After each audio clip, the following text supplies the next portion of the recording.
June 1వ తారీఖు నుంచి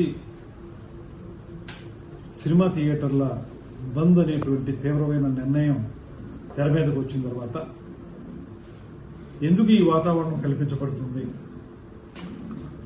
జరుగుతున్నది ఏమిటి, దీన్ని ప్రోద్బలిస్తున్నటువంటి వ్యక్తులు ఎవరు, ఇవన్నీ అంశాల మీద ఒక విచారణ జరిగితే రేపొద్దున పరిశ్రమకు ఉపయోగపడే విధంగా కొన్ని విధానాలని మేము అవలంబించడానికి వీలుగా ఉంటుందనేటువంటి ఉద్దేశంతో ఎప్పుడైతే థియేటర్లు మూసివేత అనేటువంటి అంశం వచ్చిందో నేను హోమ్ సెక్రటరీ గారితో మాట్లాడి వారికి చెప్పాం, దీని మీద వెంటనే లోతుగా అంశాలను విచారించండి, తద్వారా ఏం జరుగుతుందో తెలుసుకోవాలి, దాన్ని బట్టి ఒక నిర్ణయాన్ని మనం తీసుకోవడం కుదురుతుందని చెప్పాం. ఆ ప్రాసెస్ స్టార్ట్ అవుతుంది. అయితే ఇవాళ ఒకటే మేము చెప్పేది అందరికీ కూడా, సినిమా రంగానికి చెందిన వారికి కూడా చెప్పేది, ఈ ప్రభుత్వం ముఖ్యమంత్రి చంద్రబాబు నాయుడు గారి నేతృత్వంలో అధికారంలోకి వచ్చిన దగ్గర నుంచి కూడా పరిశ్రమకి పూర్తిగా సహకారం అందించాలనేటువంటి ఆలోచనతో గత ప్రభుత్వంలా కాకుండా ఈ ప్రభుత్వం పూర్తిగా అన్ని అంశాలని పరిశీలించి మీకు సహకారం పెద్ద ఎత్తున ఇవ్వాలనేటువంటి ఆలోచన చేస్తున్న విషయం అందరికీ తెలుసు సినిమా పరిశ్రమ వారికి.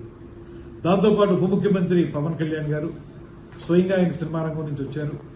ఆయన స్పష్టంగా అధికారంలోకి వచ్చిన వెంటనే ఒక సమావేశాన్ని ఏర్పాటు చేసి పెద్ద నిర్మాతలందరినీ కూర్చోబెట్టి మాట్లాడి మీకు ఏ సమస్యలు ఉంటే వాటిని అన్నింటినీ పరిష్కరించడానికి మేము సిద్ధంగా ఉన్నాం, అదేవిధంగా సినిమా రంగాన్ని గౌరవించాల్సినటువంటి బాధ్యతను మేము తీసుకున్నాం, గతంలోలా కాదు అనేటువంటి మాట చెప్పి ఏ సమస్య మీకు ఇబ్బంది ఉన్నా కూడా మా సినిమాటోగ్రఫీ మినిస్టర్ ఉన్నారు, తనతో మాట్లాడండి అనేటువంటి మాట కూడా వారికి చెప్పడం జరిగింది.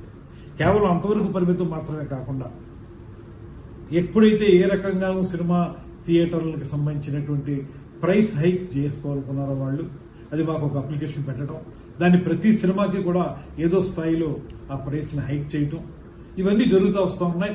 ఏ నిర్మాత కూడా ఇబ్బంది పడినటువంటి పరిస్థితి. అదేవిధంగా సినిమా నిర్మాణం జరిగేటప్పుడు రాష్ట్రంలో ఎక్కడ ఏం జరుగుతున్నా కూడా వారికి ఏ అనుమతులు కావాల్సి వచ్చినప్పటికీ కూడా వెంటనే స్పందిస్తున్నాం. ఎక్కడైనా చిన్న చిన్న ఇబ్బందులు ఉంటే వారు చాలా సందర్భాల్లో నిర్మాతలందరూ కూడా నన్ను కాంటాక్ట్ చేస్తూ ఉంటారు. చేసిన వెంటనే వారికి అనుమతులు ఇచ్చే విషయంలో కానీ ఇతరత్ర అంశాల్లో కానీ వెంటనే స్పందించి వారికి ఆ రకమైనటువంటి సహకారాన్ని కూడా అందిస్తూ ఉన్నాం. ఇలాగ ఒక మంచి వాతావరణం నడుస్తున్నప్పుడు ఇప్పుడు సడన్ గా థియేటర్లు మూసివేత అనేటువంటి అంశం తెర మీదకి రావడం అనేది ఎందుకు జరుగుతుంది, దీని వెనక ఏమైనా కారణాలు ఉన్నాయా, అది కూడా రేపు జూన్ 12వ తారీఖున పవన్ కళ్యాణ్ గారి సినిమా రిలీజ్ అవుతున్న సందర్భంలో ఎందుకు ఈ రకమైన వాతావరణం వచ్చింది. అదే సందర్భంలో ఒకవేళ మీరు థియేటర్లు మూసివేయాలనేటువంటి నిర్ణయం కానీ తీసుకున్నట్లయితే ఆ నిర్ణయాన్ని అసలు మీరు ముందు ఎవరితో చర్చించి ఆ నిర్ణయానికి రావాలి, కానీ ఎకాయికీని థియేటర్లు మూసివేత అనేటువంటి తీవ్రమైన నిర్ణయానికి రావడానికి మీకు దోహదం చేసినటువంటి కారణాలు ఏంటి, ఇవన్నీ తెలియాల్సిన అవసరం ఉంది. కనుకే ఈ విచారణ చేపట్టడం అనేటువంటిది కార్యక్రమాన్ని మేము తీసుకోవడం జరిగింది. దీని ద్వారా ఒకటే మేము మనం చేసేది, ఇవాళ ఈ ప్రభుత్వం మీకు అత్యంత గౌరవం ఇస్తా ఉంది, పరిశ్రమని అన్ని రకాలుగా కూడా ఆదుకోవడానికి సిద్ధంగా ఉన్నాం, కలిసి ముందుకు వెళదాం అనేటువంటి ఆలోచన చేయడానికి వీలుగానే కొత్తగా సినిమా సంబంధించినటువంటి పాలసీని తీసుకొస్తా ఉన్నాం. పాలసీ తీసుకొచ్చినప్పుడు ప్రతిసారి మీరు మాకు ఒక అప్లికేషన్ పెట్టుకునే పరిస్థితి లేకుండా, ప్రతి సినిమాకి విడివిడిగా అడగక్కర్లేకుండా ఒక పాలసీ ద్వారా మొత్తం అందరికీ కూడా ఏదో రకంగా సపోర్ట్ ఉండేలాగా మేము ఒక నిర్ణయం తీసుకోబోతున్నాం. ఇంత మంచి వాతావరణంలో ఉన్నప్పుడు ఎందుకు ఈ సినిమా థియేటర్లు మూసివేత అనేటువంటి మాట ఎందుకు వచ్చింది అనేటువంటిది మాకు తెలియాలి.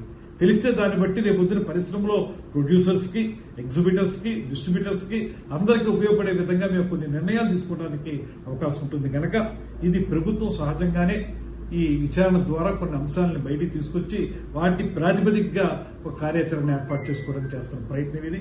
దాన్ని తప్పనిసరిగా ముందుకు తీసుకెళ్తాం.